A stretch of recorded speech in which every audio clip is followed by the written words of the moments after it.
Assalamualaikum guys, welcome back to Kero Series. Kepada yang dah lama subscribe channel ni, kepada yang baru sampai, korang boleh subscribe channel ni kalau korang minat dengan konten-konten yang ada dekat dalam ni guys. So hari ni Kero nak cerita pasal Bruce Lee. Ramai yang request dekat Kero untuk ceritakan pasal Bruce Lee ni. So apa yang jadi sebenarnya dekat Bruce Lee ni? Okay, cerita dia macam ni guys.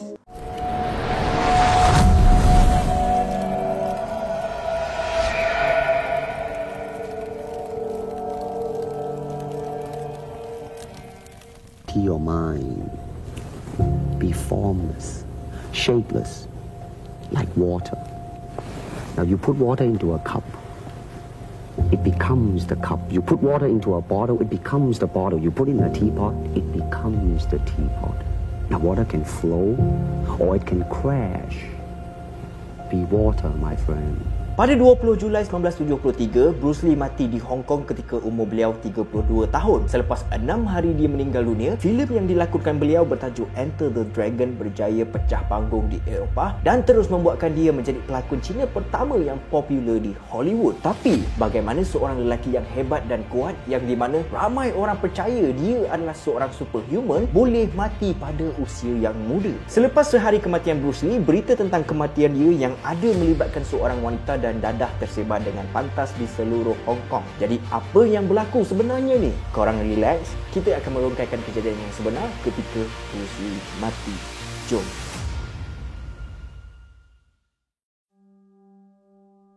Sebelum kita rungkaikan kisah sebenar kematian Bruce Lee, kita kenali Bruce Lee dengan lebih mendalam dulu. Nama betul Bruce Lee adalah Lee Jun Fan. Itu adalah nama Cina dia. Yang kita selalu panggil tu Bruce Lee. Bruce Lee itu nama Inggeris dia. Ataupun biasa orang cakap itu adalah nama commercial name. Nama betul dia adalah Lee Jun Fan. So, dia dilahirkan pada 27 November 1940 dekat San Francisco di California. California tu dekat mana? California tu dekat US guys. Lepas dia Bruce Lee lahir, family Bruce semua pindah ke Hong Kong. Jadi Bruce Lee ni dia membesar dekat Hong Kong. So sekarang ni mana datang nama Bruce ni pula? Nama dia Lee Jun Fan kan? Lee dah ada, Bruce tu mana pula dia datang? Alright, masa Bruce Lee ni baru je dilahirkan, ada seorang nurse dekat hospital California sana tu, dekat tempatnya Bruce Lee lahir tu. Nurse tu pergi panggil si Bruce Lee ni Bruce. Hi Bruce, what are you doing Bruce? How are you today Bruce? Dia macam bagi nama Bruce tu dekat Bruce Lee masa Bruce Lee tu masih lagi baby guys. Tapi mak bapak Bruce Lee ni diorang tak pakai pun nama Bruce tu. Bila mana sampailah Bruce Lee masuk sekolah rendah, barulah diorang gunakan. Sebab masa tu Bruce Lee ni dia dah start aktif berlakon guys. Jadi diorang ni perlukan nama komersial untuk Bruce Lee. Style sikit bila sebut kan, Bruce Lee. Masa zaman kanak-kanak dia, banyak company yang panggil dia untuk berlakon guys. Sepanjang zaman kanak-kanak dia je, Bruce Lee ni dia dah berlakon lebih daripada 20 filem guys. Banyak tu. Okey, zaman kanak-kanak dah settle, kira zaman kanak-kanak dia tu kira harmoni lah, cun je. Tapi bila dia masuk ke zaman remaja, dekat sini guys, masa dia remaja dia dah banyak terlibat dengan pergaduhan tau. Bukan setakat gaduh dengan budak-budak sekolah dia je, dia siap bergaduh dengan polis lagi babe. Apa yang jadi dekat Bruce Lee ni sebenarnya disebabkan racism orang-orang Hong Kong pada masa tu. Ejek mengejek, lepas tu dah tak puas hati, apa lagi? Lai gaduh. Biasa orang Malaysia panggil budak-budak baru nak up gitu. Memang macam gitulah jadi dia. Masa zaman Bruce Lee remaja, disebabkan dia asyik terlibat dengan pergaduhan je, dia pergilah belajar kungfu dengan seorang legend guys, iaitu Master Ip Man. Kero rasa satu dunia kenal Ip Man sebab kisah hidup Ip Man tu telah dijadikan sebagai sebuah filem. And semua filem pasal Ip Man tu semuanya box office guys. Tapi bukan Ip Man yang berlakon lah. Yang berlakon tu Donnie Yen. Disebabkan mak bapak Bruce Lee ni risau akan keselamatan dia, diorang pun terus hantar Bruce Lee pergi ke Seattle di Washington. Dekat sana Bruce Lee tinggal bersama-sama dengan keluarga sahabat dia. So bila dia sampai dekat sana, dia pun terus sambung belajar dekat University of Washington and berjaya graduate dalam kos perfilman. Lepas dia dah habis belajar, dia terus buat keputusan untuk tubuhkan satu sekolah seni mempertahankan diri yang bernama Jeet Kune Do. Jeet Kune Do ni adalah dia punya seni mempertahankan diri dia sendiri. Dia yang mengolahkan segala gerakan. Carol difahamkan Jeet Kune Taekwondo ni adalah hasil gabungan daripada Kung Fu lawan pedang dengan boxing, guys. Ramai yang cakap Bruce Lee ni dia banyak tiru gaya legenda boxing yang bernama Muhammad Ali. Siapa yang tak kenal Muhammad Ali kan? Kalau korang tengok gerakan kaki Muhammad Ali dengan gerakan kaki Bruce Lee memang nampak sama, guys. Dia macam shuffle sikit kan. Itu sebab Bruce Lee tiru daripada Muhammad Ali. Kalau korang tengok tu. So pada tahun 1964 Bruce Lee pindah ke California and buka sekolah kedua dekat situ, guys. Pada tahun ni juga Bruce Lee berkahwin dengan wife dia yang bernama Linda Emery. Linda Emery ni dia adalah seorang guru, penulis dan juga seorang ahli seni mempertahankan diri. Pada tahun 1967 Bruce Lee ni dia pergi ke sebuah kejohanan karate dekat California and dia pergi cabar juara dunia dalam seni mempertahankan diri karate yang bernama Vic Mo. Bruce Lee dia pergi cabar Vic Mo untuk menepis segala tumbukan daripada dia. Misal kata kalau Bruce Lee tumbuk, Vic Mo kena tepis. Kalau Vic Mo tak dapat tepis, maknanya Bruce Lee menang. Kalau Vic Mo dapat tepis tumbukan daripada Bruce Lee, maknanya Bruce Lee kalah. Dalam video yang Kero nak tunjukkan dekat korang ni, kita boleh nampak Vic Mo memang tak dapat tepis segala tumbukan daripada Bruce Lee. And secara logiknya Bruce Lee menang lah. Betul. Tapi dah berapa dekad lepas tu, Vic Mo claim yang masa Bruce Lee cabar dia tu, Vic Mo dapat tepis segala tumbukan daripada Bruce Lee, guys. So dekat sini timbul satu konspirasi yang mengatakan video ni adalah untuk menaikkan reputasi Bruce Lee supaya dia dapat menjadi seorang superstar dalam dunia Hollywood. Dia macam cakap media yang ada dekat situ hanya record masa Vic Mo tak dapat tepis tau. Bila Vic Mo dapat tepis, diorang tak record pun. Kalau nak diikutkan, masa Bruce Lee pergi cabar Vic Mo, Bruce Lee bukan siapa-siapa lagi tau. Tak ada orang pun yang kenal dia. Dia belum jadi famous lagi masa tu. Itu yang pertama. Yang kedua pula, masa dekat kejohanan tu bukan hanya satu media sahaja yang datang tau. Bukan satu company media yang datang dekat situ. Tapi media dari segenap pelosok dunia datang dekat kejohanan karate tu untuk ambil momen yang ada dekat situ. Itu adalah kejohanan karate dunia, guys. Takkanlah Bruce Lee nak bayar semua media yang ada dekat situ untuk menaikkan reputasi dia. Walhal masa tu Bruce Lee ni dia bukanlah siapa-siapa. Orang tak kenal dia lagi masa tu. Kiranya Bruce Lee datang ke situ adalah pucuk pangkal ataupun titik permulaan untuk menaikkan nama dia dengan keupayaan yang dia ada. Senang cakap, dia nak promote diri dia lah. Tapi bukan dengan cara halus. Dia buat secara terang-terangan. Dia pergi cabar Vic Mo yang di mana Vic Mo adalah juara dunia dalam karate. So senang cerita, lepas dia dah buat demonstrasi itu, memang orang ramai kagum dengan kemampuan yang Bruce Lee ada. And disebabkan itu, Bruce Lee menerima sebanyak 3 tawaran untuk berlakon. Daripada tahun 1967 sampailah tahun 1971. Masa 1971 ni, masa ni lah Bruce Lee dah tak dapat banyak tawaran untuk berlakon and dia buat keputusan untuk berpindah ke Hong Kong semula untuk mencuba nasib dekat Hong Kong pula macam mana. Tengok kan, mana tahu ada rezeki dekat sana. Lepas dia balik ke Hong Kong, dia berlakon untuk beberapa filem and semua filem-filem yang dia lakonkan tu semuanya box office dekat Asia, guys. Bukan kaleng-kaleng, babe. Sampailah 1973. Masa tahun 1973 ni ada 2 filem yang dia shoot tau. Enter the Dragon dengan Game of Death. Enter the Dragon dah siap shoot apa semualah. Game of Death masih lagi dalam pembikinan, belum siap lagi. 2 filem tu pada tahun 1973.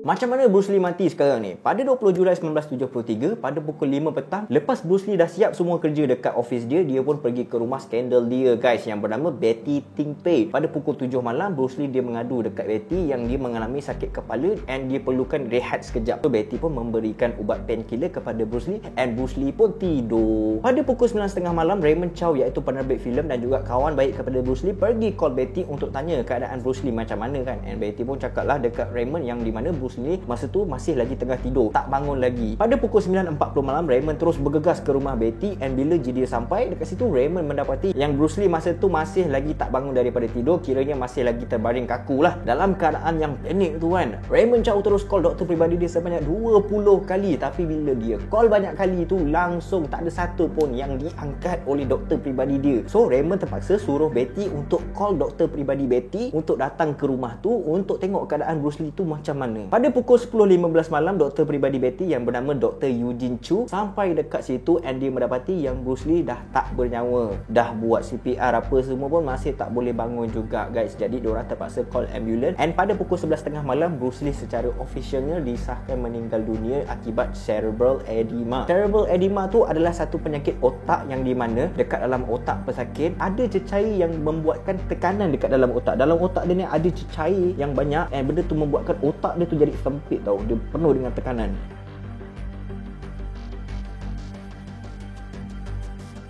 Banyak pihak berpendapat bahawa kematian Bruce Lee ni adalah satu pembunuhan, termasuk Robert Lee guys. Robert Lee ni adalah abang kepada Bruce Lee. Sampai sekarang Robert Lee masih tak percaya yang Bruce Lee ni mati akibat daripada penyakit cerebral edema tu. Kenapa Robert tak percaya? Sebabnya ada banyak persoalan yang masih tak terjawab tau. Persoalan yang pertama, kenapa Betty dengan Raymond tak call ambulans terus bila tengok keadaan Bruce Lee yang tak sedarkan diri tu? Kenapa nak kena call doktor peribadi diorang? Senang je. Andai kata kalau ada accident, kita buat apa? Kita call ambulans kan? Andai kata kalau ada orang sesak nafas dekat rumah, kita buat apa? Kita call ambulans kan? Kita memang boleh bawa orang yang sakit tu terus ke hospital, tapi benda yang lagi better kita call ambulans. Sebab bila ambulans sampai, diorang akan bagi rawatan dulu sebelum orang yang sakit tu dibawa ke hospital. At least dia dapat rawatan dulu. Itu yang penting sebenarnya. Benda dia simple je. Andai kata kalau ada something happen yang melibatkan kesihatan, automatik otak kita akan fikir call ambulans. Tapi kenapa diorang tak call ambulans? Itu adalah persoalan yang masih lagi tak terjawab. Ada yang cakap diorang macam nak tutup lah daripada nama Bruce Lee ni busuk tau. Sebab Bruce Lee ni dia pergi rumah skandal tu, Betty Ting Pei tu. Lepas tu ada Raymond Chow pula. Diorang takut benda tu akan merosakkan filem Enter the Dragon yang akan datang tu. That's why diorang macam tak call ambulans. Itu adalah satu konspirasi yang boleh terkaitkan guys dengan kes Bruce Lee ni.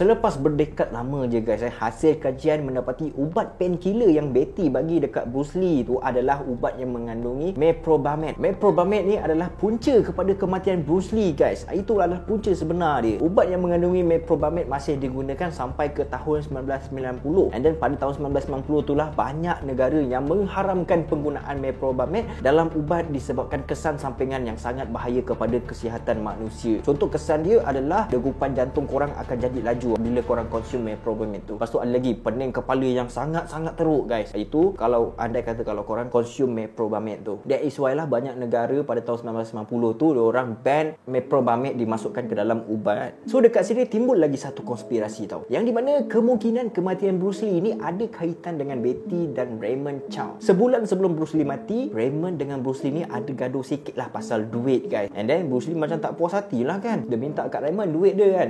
Filem kita dah meletup tapi mana duit aku? Macam gitulah. And then Bruce Lee pun dia tak puas hati. Bruce Lee dia pergi bincang dengan company production filem yang lain untuk buat movie tanpa Raymond. Raymond dapat tahu. Mungkin dekat situ dia macam ada menimbulkan ketidakpuashatian daripada Raymond terhadap Bruce Lee. Ini adalah antara konspirasi yang famous terhadap kematian Bruce Lee guys. So Carol rasa itu sajalah konspirasi-konspirasi yang masuk akal, yang boleh kita fikir dengan logik akal lah apa yang berlaku dekat situ.